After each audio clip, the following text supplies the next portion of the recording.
espero que estén preparados para un shock de información. Tengo una presentación que la idea es sacudirlos después del almuerzo. Tenemos una presentación cargada de información, como decía Juan. Este es un estudio que hizo Frost y Sullivan, es una consultora global dedicada a apoyar a clientes en sus estrategias de crecimiento. Si hasta ahora mi acento no me delató, yo estoy basado en Buenos Aires, pero me invitaron a presentar este contenido que tiene una visión de América Latina, digamos, en dónde está parada la región en temas de innovación, y hace un zoom en México. Así que vamos a comenzar. Hay mucha información. El estudio está disponible luego para que ustedes tengan acceso.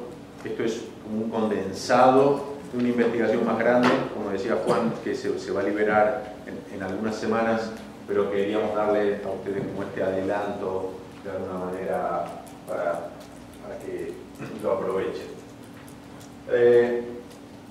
Entonces, la agenda es sencilla. Vamos, como les decía, a hacer primero una pasada rápida por los países de América Latina y mostrar qué hay en materia de innovación, o dónde están y cómo se comparan también con algunos otros países del mundo.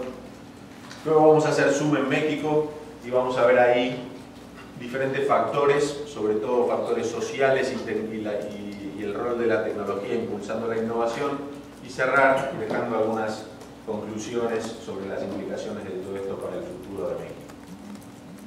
Entonces me gustaría arrancar con un mapa de innovación. Este es un mapa que tiene, digamos, dos ejes, ¿no? Un índice de innovación en el eje vertical y una medida de la investigación y desarrollo como porcentaje del PBI, ¿no? Entonces hay obviamente una serie de países desarrollados. Claramente Israel lidera, digamos, este grupo de países. Israel es un caso muy interesante. Es un país que en la década del 80 fundamentalmente exportaba naranjas y flores. Hoy exporta unos 90.000 millones de dólares, de los cuales la mitad aproximadamente tienen que ver con la economía del conocimiento, con tecnología, con ICT, seguridad, startups, etc. ¿No? Y lo que luego podemos ver es dónde están nuestros países, dónde está América Latina, ¿no? Hay una serie de países mapeados en lo que nosotros llamamos innovadores emergentes, ¿no? Entonces ahí hay con diferentes posiciones cada uno, ¿no? Está, bueno, Chile, la Argentina, Brasil, México, Costa Rica, etc.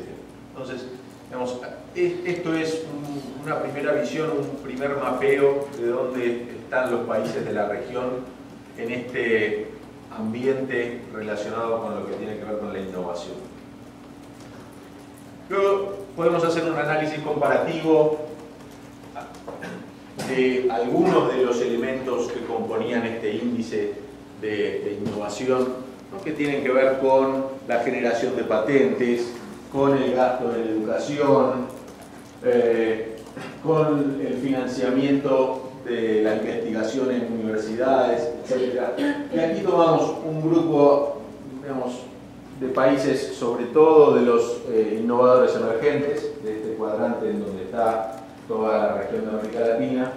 Entonces ahí hay, digamos, primero en azul, supongo que se ve bien, desde aquí incluso el punto más distante. En azul y en negrita está cuál es el país que tiene el máximo valor, ¿no? Por ejemplo, Brasil es el que más invierte en investigación y desarrollo como proporción de su PIB. Y luego está una visión de en dónde está México, que es un poco el foco del estudio que hicimos, es esa línea punteada amarilla, ¿no? Entonces, si Brasil puntúa con 4.5 en investigación y desarrollo, México está en 2.5, o sea que hay una brecha ahí. Entonces, dependiendo del indicador, tenemos que muchos países de América Latina están en el valor máximo. India es un caso diferente, ¿no? En lo que tiene que ver con patentes, India es el valor máximo. Y México en general está ahí, ¿no? Como, digamos, promediando, en algunos casos se acerca más al máximo, como en este indicador de dólares por estudiante, ¿no? Gasto en educación, está muy cerca de Chile ahí. Es, digamos, una comparación que permite ver México y otros países. Ahora bien, hay varios factores clave que tienen que ver con la innovación. Entonces, me gustaría mostrarles algunos para que puedan ver la importancia de estos factores y dónde están los países de América Latina. Entonces, tomamos primero la inversión en investigación y desarrollo y tenemos todas estas barras de un grupo grande de países de los que estábamos hablando. Israel lidera, ¿sí? La línea punteada amarilla es el promedio de la OECD, ¿no? Este grupo de países desarrollados, que está como en un 2.3, y en general América Latina está, digamos, de la línea punteada hacia abajo, ¿no? Digamos, ahí Brasil, Costa Rica, Argentina, México, Chile, Uruguay, Colombia, cerrando el pelotón. Entonces, en general, digamos, los países de América Latina tienen todavía un lugar importante para crecer, ¿no? Tienen, si deciden, digamos, seguir avanzando en el camino de la innovación, uno de los indicadores clave y uno en el que particularmente tienen mucho para crecer es en la inversión en investigación y desarrollo. Otro de los factores clave es el que tiene que ver con el crecimiento de los nuevos negocios. Estas barras representan cuánto crece año contra año la proporción de nuevos negocios que tienen dueños entre 18 y 64 años, es decir, la población en edad laboral, ¿sí? Más aproximadamente es este grupo etario. Entonces, ¿cuántos de estos tienen nuevos negocios y qué va pasando año contra año?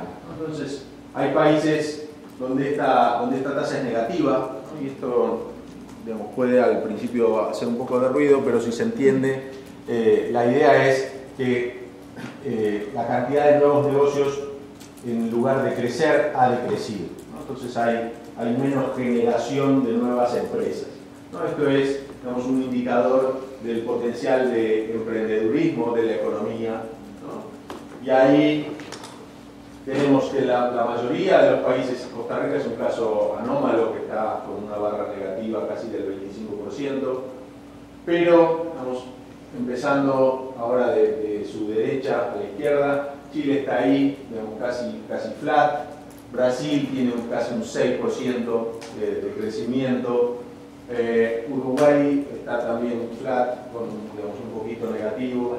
México tiene un porcentaje muy alto, digamos, es un país que tiene una cultura emprendedora fuerte, entonces este indicador refleja eso.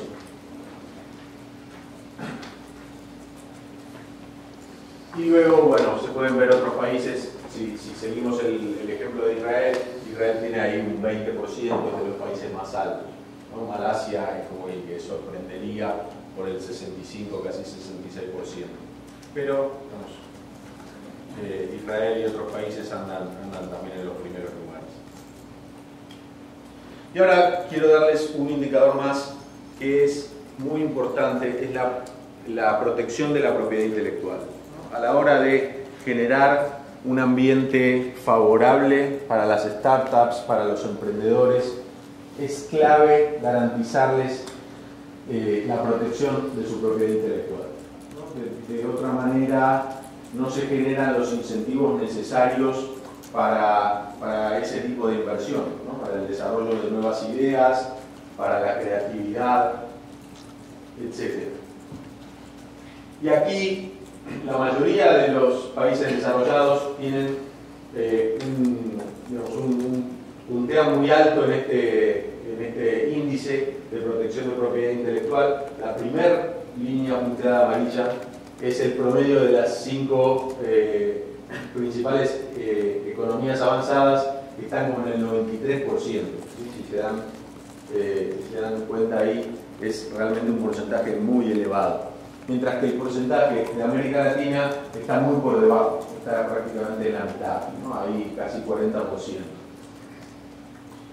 Hay algunos países de América Latina que están un poquito mejor, que están por encima del promedio regional, como puede ser el caso de Colombia, ahí con 45, Costa Rica está bordeando el 50, y algunos están por debajo, ¿no? Argentina es un caso, el primero de la izquierda está casi en el 40%, 34%, perdón.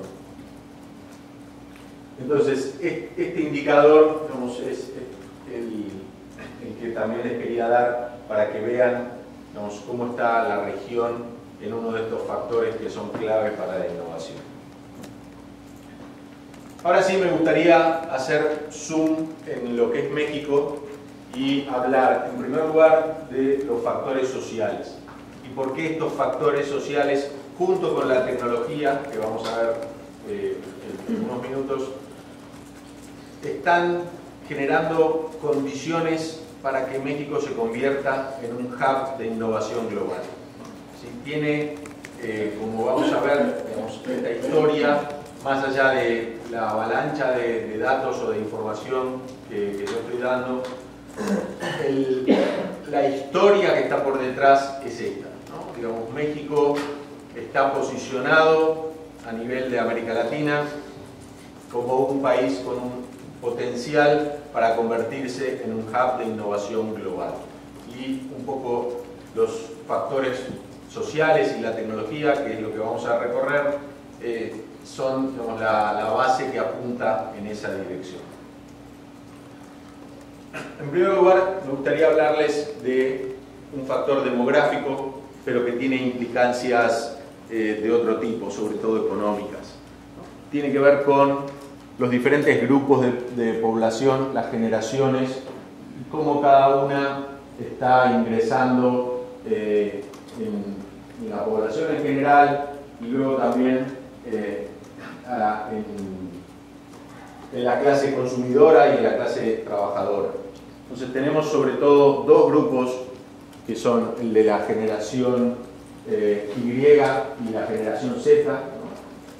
Que son digamos, la porción naranja y la porción verde de las barras, y ahí podemos ver cómo en 2017, luego en 2021 y luego hacia el 2025 estos grupos van avanzando en la estructura de la población de México. En general siempre se mantienen en torno al 50% aproximadamente de lo que es la pirámide poblacional, pero van avanzando, como decía, y van entrando a la fuerza laboral, van entrando también a convertirse en consumidores, y estos grupos son sobre todo grupos que están acostumbrados a convivir con la tecnología desde que nacieron. Son los nativos digitales, y esto tiene impactos en su forma de trabajar, en las expectativas que tienen a la hora de encontrar un empleo, y también tiene un impacto en cómo ellos se comportan como consumidores. ¿Sí? Son obviamente personas que viven a través del móvil, viven conectadas, su impulso natural es el comercio electrónico, ¿no? Son el público típico de este canal de comercio. Entonces, el hecho de que estos grupos sean tan importantes, estos dos grupos, la generación Y y la generación Z, tiene que ver con estas cuestiones. Hay otro factor demográfico, pero que a la vez de nuevo impacta en lo que es la economía, y es la clase media. En la primera gráfica, la de la izquierda, tienen cuáles son las 10 economías donde es mayor la clase media en el año 2017. Y luego la segunda gráfica de la derecha muestra cómo va a cambiar eso de aquí al 2030. ¿Okay? Entonces, de aquí al 2030, las flechitas verde, roja y amarilla indican cómo se mueve la clase media en estos países. Y lo que es para destacar es que México, que en 2017 no tenía una clase media tan relevante, en 2030 va a ver cómo surge su clase media, cómo asciende su clase media y se va a posicionar entre las 10 principales economías por el peso de su clase media. Va a desplazar, si ustedes lo notan, desplaza a Francia, y Francia sale de la lista de este top 10 y se posiciona incluso encima del Reino Unido e incluso encima de Brasil, ¿sí? Entonces, la clase media es también un grupo demográfico y además es un grupo económico importante. Es un grupo que tiene un gasto discrecional, es decir, un gasto que puede hacer en cuestiones que no son indispensables y tiene entonces ese poder de direccionar una masa de recursos muy relevante que de nuevo van a una serie de artículos como pueden ser bienes de consumo, electrónicos, todo lo que tiene que ver también con tecnología, con el gasto de conectividad, en diferentes, en movilidad de nuevo, etc. Y un factor adicional demográfico, pero de nuevo con impacto económico, es el que tiene que ver con la proporción de la población que está en edad de trabajar. Este gráfico muestra diversos países de América Latina, más algunos otros, ¿no? India y China. Y la línea más azul que está resaltada, más la banderita mexicana, lo que permite ver es cómo... ¿Quiere tomar la foto? Sin mi sombra. Ahí va. Entonces, esta curva lo que muestra es cómo estamos viendo una ventana que se abre, ¿sí? Esta curva hace este movimiento así ascendente y toca el pico en el año 2033, con el porcentaje que está resaltado ahí, que es 67.9, casi 68%. En ese año, en el 2033, 68% de la población mexicana va a estar en edad de trabajar.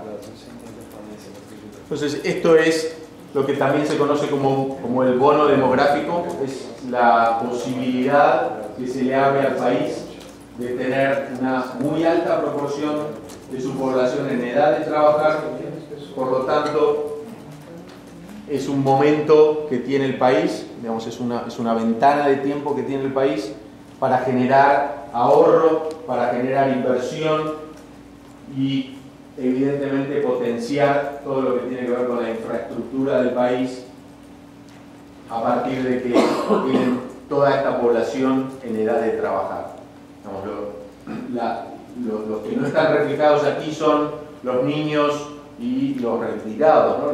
Las personas de mayor edad que ya salieron de la fuerza laboral, a los que se conoce también como los que son dependientes de los que trabajan. ¿Sí? En general, la población que trabaja es la que soporta a los niños y a los retirados.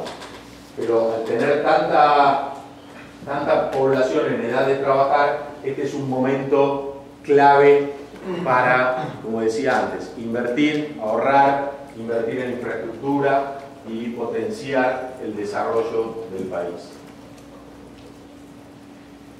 Bien. Hay un elemento, finalmente, que tiene que ver con la igualdad y la diversidad. La igualdad de género es un factor, tal vez ya lo hayan escuchado aquí en alguna de las charlas, es uno de los factores que potencian la innovación. El hecho de tener diversidad en los ambientes de trabajo potencia la innovación. Y México está muy bien posicionado. Las barras a la izquierda muestran cómo compara México contra otros países del promedio, digamos, de la OCDE, y cuál es el mejor país de ese grupo, ¿no? Entonces, en algunos casos, México está mejor que la OECD, incluso mejor que el mejor país de ese grupo de países, ¿no? En variables como cuántas mujeres se gradúan de carreras universitarias, o más específicamente, cuántas se gradúan de las carreras que tienen que ver con ciencia, con tecnología, con ingeniería, con matemática. Pero también estamos mirando qué cantidad, qué proporción de las posiciones de liderazgo en el sector privado son ocupadas por mujeres, o lo mismo pero en la política, digamos, ya sean diputadas, por ejemplo, senadoras, cuántas son mujeres en el caso de México, y ahí tenemos también que está, digamos, bien posicionado respecto a otros países.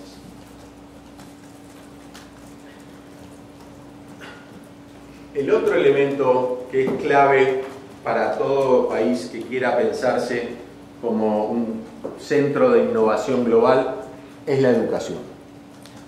La educación en el caso mexicano es todavía una de las deudas pendientes. En el gráfico que se ve a la izquierda hicimos una comparación de algunos parámetros educativos de México y de nuevo lo comparamos contra la OCDE. Y como ven, la línea punteada roja muestra que en general México está bastante por detrás de los máximos. Estamos hablando aquí de cuestiones como tan simples como la tasa de escolaridad, ¿no? la proporción de la población total en educación siendo escolarizada, o digamos, quienes tienen ya una secundaria completa más allá de la primaria, cuántos están en programas generales, y digamos, lo que México muestra es que tiene todavía mucho para mejorar. Lo que estamos viendo como positivo es que se están dando pasos en este sentido. Se empezó con un modelo educativo nuevo, también con programas focalizados, programas que tienen que ver con generar mayor escolarización en niños en situación vulnerable, o con lo que se llama entrenamiento dual, tratar de que los estudiantes no tengan una formación solo teórica, sino que la puedan complementar con prácticas profesionales mientras están siendo escolarizados. Entonces, en conclusión, en este indicador le falta bastante a México, pero está dando pasos en la dirección correcta. Bien, vamos ahora a enfocarnos a la tecnología. Lo que vimos hasta ahora eran factores sobre todo sociales, demográficos y económicos. Pero al hablar de tecnología y cómo la tecnología puede potenciar la innovación, lo primero que hay que hacer es mirar la foto en materia de conectividad. México tiene buenos indicadores de conectividad y además, si se proyecta de aquí a unos años, aquí estamos comparando 2017 con 2025, los indicadores siguen avanzando. Es decir, hay una mejora que está por venir, tanto en lo que son los suscriptores móviles, como en la tasa de penetración de Internet, lo que es concretamente, más específicamente, penetración de banda ancha móvil, también sigue avanzando, la cantidad de dispositivos conectados, contando todos los dispositivos, ¿sí?, de consumo, laptops, teléfonos, más los que están en el ámbito de las empresas, IoT, machine to machine, etc. Están creciendo también a un ritmo muy acelerado. Ahora, si miramos algunas áreas de tecnología que están emergiendo y que son las más vinculadas con la innovación. Podemos empezar hablando de lo que es Big Data y los analíticos. En el caso de México, el mercado que nosotros vemos, el tamaño del mercado que vemos de Big Data y analíticos está creciendo a una tasa de casi el 20% entre lo que es 2017 y 2023.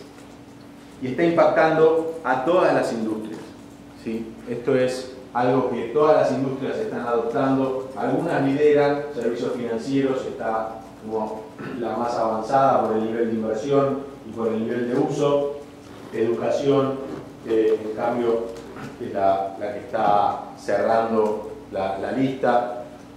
Pero en general cada vez más las empresas entienden que Big Data es la herramienta que les puede permitir dar respuesta a muchas de las preguntas que tienen sobre sus clientes y las necesidades de sus clientes.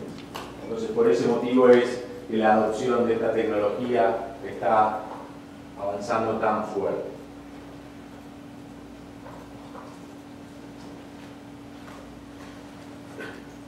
En la siguiente tecnología que me gustaría detenerme es en ciberseguridad. Sé que tuvieron varias charlas de ciberseguridad, así que no voy a detenerme demasiado. Seguramente ustedes podrían ya dar parte de esta presentación ustedes mismos. Pero en el caso de México, ciberseguridad es muy relevante. Todos los mexicanos en la sala lo deben saber. Aquí tenemos una torta de los ciberataques por industria en 2017. Si la actualizáramos al 2018 no sería muy diferente. 2018 fue un año de muchos ciberataques resonantes a nivel público. ¿Qué es lo bueno? Que México tiene una estrategia de ciberseguridad nacional, de largo plazo además, asentada en diferentes pilares que tiene que ver con, bueno, crear una cultura de la ciberseguridad, desarrollar estándares, criterios técnicos, crear un marco regulatorio. Entonces, ha habido muchos ciberataques, pero se está avanzando, se está caminando en la dirección de tener lo que los países más serios tienen, que es una estrategia nacional de ciberseguridad. Veamos luego Internet de las Cosas. Aquí tenemos una visión de Internet de las Cosas del ámbito de empresas, el ámbito industrial, que es la más desarrollada y que también está creciendo. Se va prácticamente a casi cuadruplicar el tamaño de mercado entre 2017 y 2022 y vamos a pasar de 1.3 billones de dólares en 2017 a casi 4 billones de dólares en el 2022. Y también diferentes verticales, diferentes áreas de la economía están adoptando esto a un ritmo diferente. La automotriz, que tiene que ver con el uso de Internet de las Cosas en logística, en transporte, es una de las más avanzadas. Finanzas, manufactura, servicios públicos vienen detrás, pero digamos, los que están más retrasados tienen conciencia de la relevancia de Internet de las Cosas, del impacto que puede tener en la productividad, y por eso también están haciendo un catch-up bastante rápido con las industrias ya más maduras de lo que es IoT.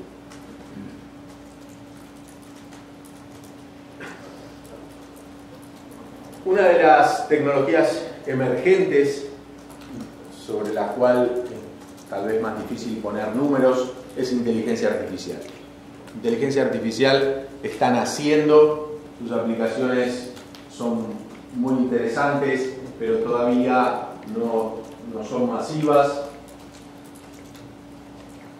Pero destacamos aquí un grupo de países, que son todas esas margaritas, que son los que han empezado a definir una estrategia para el desarrollo de inteligencia artificial. Entonces hay un grupo de países que empezó con este tipo de estrategias.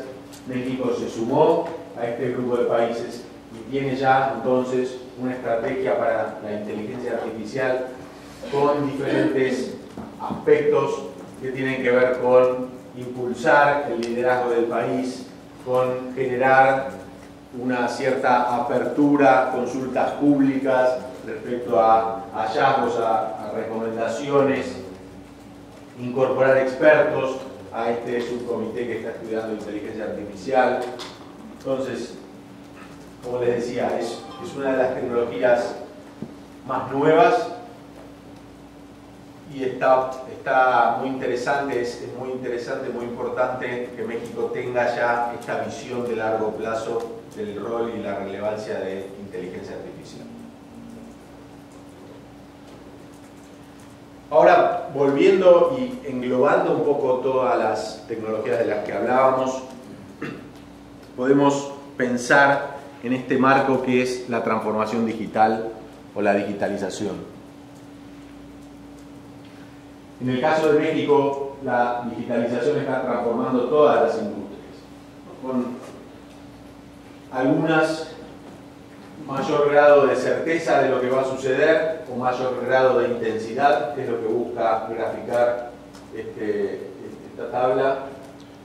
Entonces ahí manufactura tiene un potencial muy importante, otras industrias como servicios financieros, automotriz, la siguen. En general estas son industrias más bien tradicionales, pero que están abrazando la transformación digital, que tienen claro el potencial de transformación de su negocio a través de la tecnología.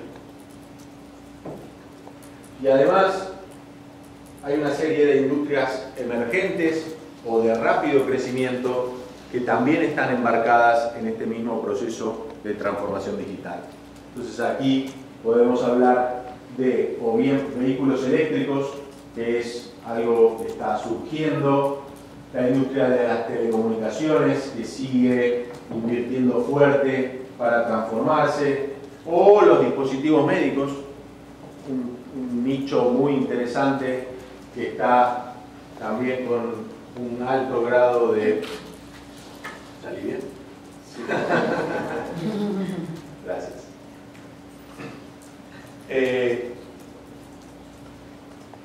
Y también, digamos, hay otras industrias que tienen un potencial fuerte y por eso están invirtiendo en su transformación digital.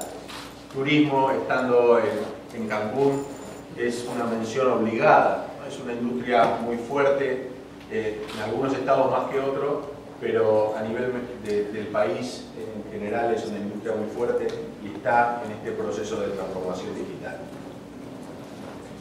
Bien,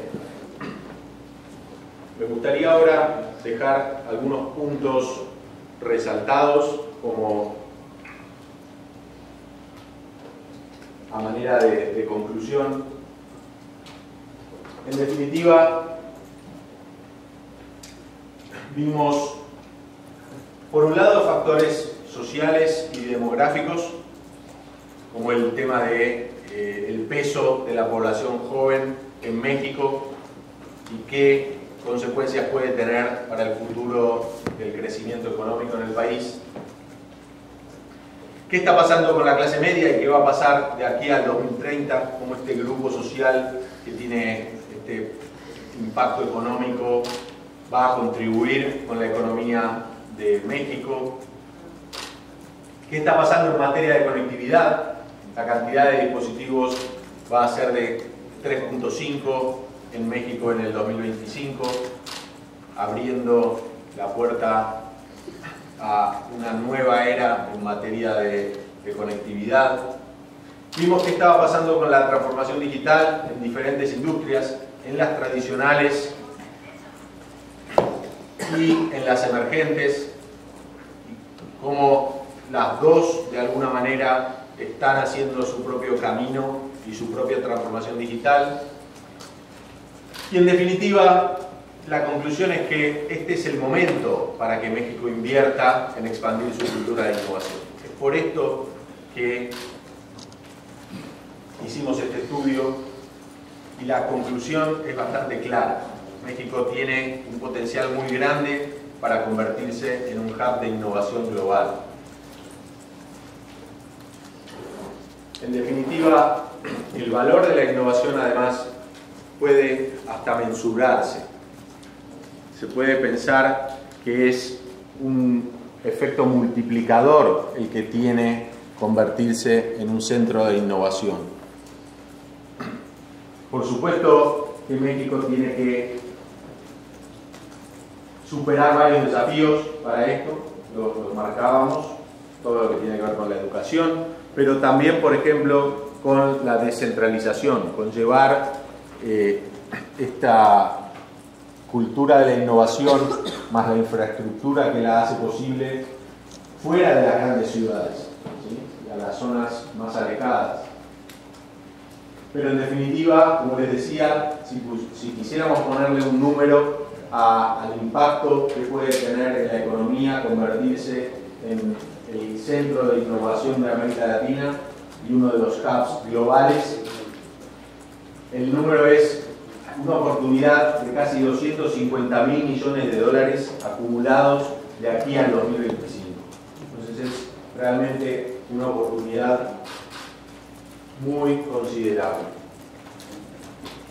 En definitiva, volviendo a uno de los países que destaqué cuando empecé la presentación, yo les hablé de Israel, lo ubicamos en este mapa de innovación como el líder a nivel global. Y es muy interesante porque hace un tiempo en Israel se inauguró un centro de innovación y en la inauguración hicieron como un holograma de Shimon Peres, el que había sido primer ministro y uno de los impulsores del cambio de este país. Y una de las cosas que decía este holograma, basado en las palabras y los pensamientos de Shimon Peres, era que es necesario tener fantasías para hacer cosas fantásticas. Así que creo que ese sería el mensaje de cierre. Les agradezco mucho y abrimos para preguntas. Gracias. Ignacio, un par de cosas. Cuando hablas de México insertándose en las 10 primeras posiciones para clase media en algunos años, ¿se está tomando en cuenta todas las variaciones económicas que van a venir con este cambio de gobierno y el cambio también de políticas que está teniendo hacia un asistencialismo más hacia las clases desprotegidas en primer lugar? Segundo, este tema de las oportunidades de negocio que nos presentaste en el último slide, ¿tuvo alguna variación el potencial que puede tener México de ingresos con la cancelación del aeropuerto también? ¿Eso lo saca un poco de convertirse en un hub también de donde entran y salen mercancías? La primera pregunta, la respuesta es que, por supuesto, estamos considerando, en general estas son todas proyecciones de mediano y largo plazo, ¿no? Estamos hablando de, como mínimo creo, 2021, en muchos casos 2025, 2030. Las demográficas de más largo plazo son más largas todavía. Y sí, el caso de lo que tú preguntabas, el surgimiento de la clase media, está incorporando las proyecciones económicas, por supuesto, a partir del nuevo gobierno. Sobre la siguiente pregunta, creo que la cancelación del aeropuerto no es una buena noticia, pero nosotros confiamos en que eso se puede superar de alguna manera y las proyecciones se mantienen válidas. ¿Tu nombre es? Octavio, del periódico El Universal. Ok, Octavio, un placer. Bien. Ahora Hernández de Excelsior. Comentas, ¿no? Se necesita mayor inversión falta que México se vuelva un hub de innovación. ¿De cuánto más o menos estamos hablando? ¿Un 1% del PIB que se dedique a investigación y desarrollo? ¿O cómo puede saber el gobierno cuánto tiene que invertir para que pues cambiara México? Es una buena pregunta que tiene una respuesta muy compleja porque, por supuesto, ninguno de estos factores por sí solo puede determinar el hecho de que México efectivamente se convierta en un hub de innovación global o no. Entonces, más bien el concierto de todos los factores, ¿no? La conjunción de todos estos factores. Digamos, a nivel de los más medibles, claramente México podría duplicar su inversión en investigación y desarrollo, aumentar su financiamiento de programas educativos para aumentar la inclusión, etc.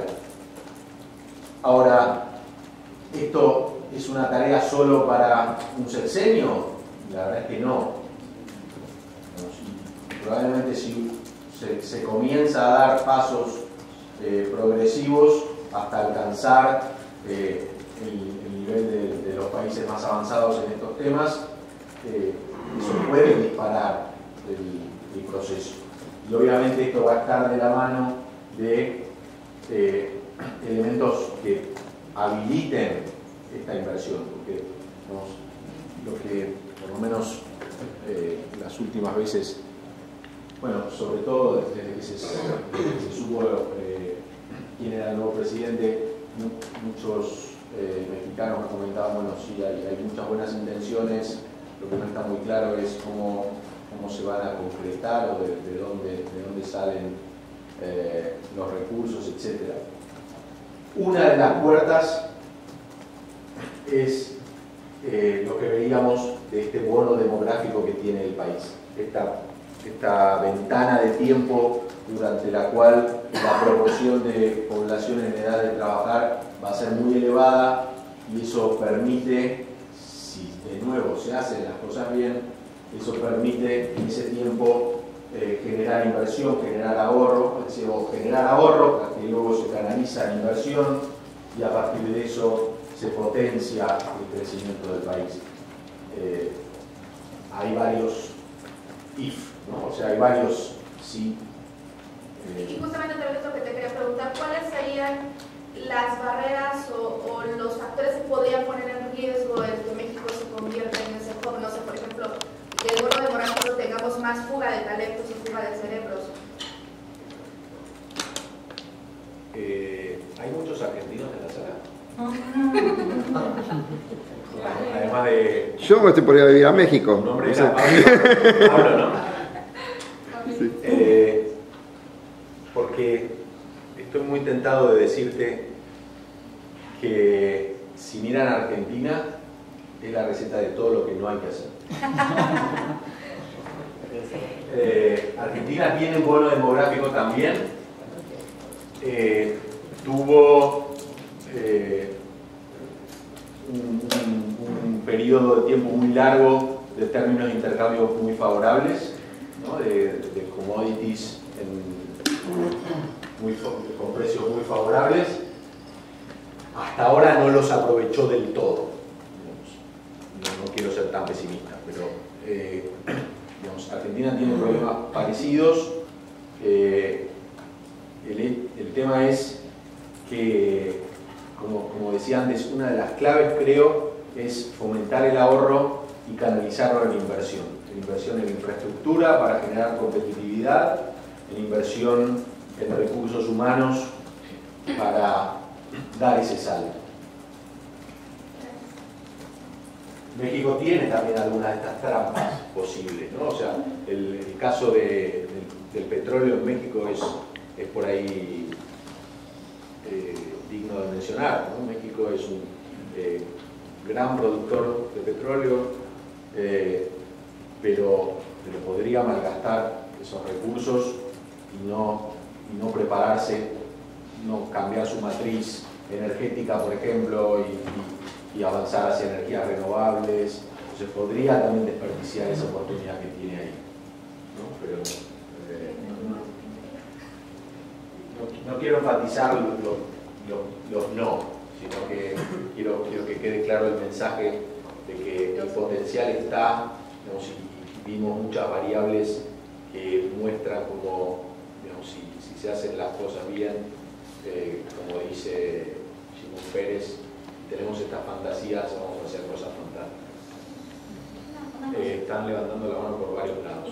No sé quién es el árbitro aquí. Sí, siguiendo un poco con la pregunta de ella. Yo soy Marcela, soy de Perú. No vi en muchas gráficas, pero creo que sí en algunas. A raíz de tu comentario con Argentina, comparando, si uno quiere ver el panorama de las posibilidades de México han quedado claras. Los otros países de la región también podrían tener un panorama similar positivo. Tú pusiste como ejemplo Argentina, pero Perú también tiene serios problemas en términos de incentivar la innovación. Entonces no sé si se podría hacer como una comparativa a nivel regional, si las posibilidades de salir, de mejorar la situación son más o menos parecidas o hay puntuales casos que sí. Si me permitiste, diría lo siguiente. En primer lugar, la mayoría, creo que los países latinoamericanos están en el cuadrante, ¿no? Entonces, tienen este potencial de convertirse en centros de innovación. Ahora, si uno hace zoom en el cuadrante donde está América Latina, y hay bastante distancia, ¿no? entre un Chile o un Brasil y un país como Argentina o tal vez Perú. Entonces, sí, digamos, yo creo que habría como que categorizarlos de nuevo, ¿no? Digamos, están en el grupo de Emerging Innovators. Perú tiene un proceso de probablemente un par de décadas de mejoras en diferentes aspectos. Tal vez en algunos habrá habido un poco más de idas y vueltas, ¿no? De avances y procesos, pero en general es uno de los casos de América Latina de los países que han mejorado bastante su posición. Entonces yo diría que sí tiene potencial. Claro que si nos ponemos finos con la lupa, tal vez no sean las mismas prioridades las que tiene que atacar que en el caso mexicano. Guadalupe Menchaca de Portal Consumo. Quisiera preguntarte en qué segmentos de negocio o en qué verticales ves el mayor potencial para que se ejerza esa innovación. ¿Cuáles son los mercados en los que podría tener mayor potencial?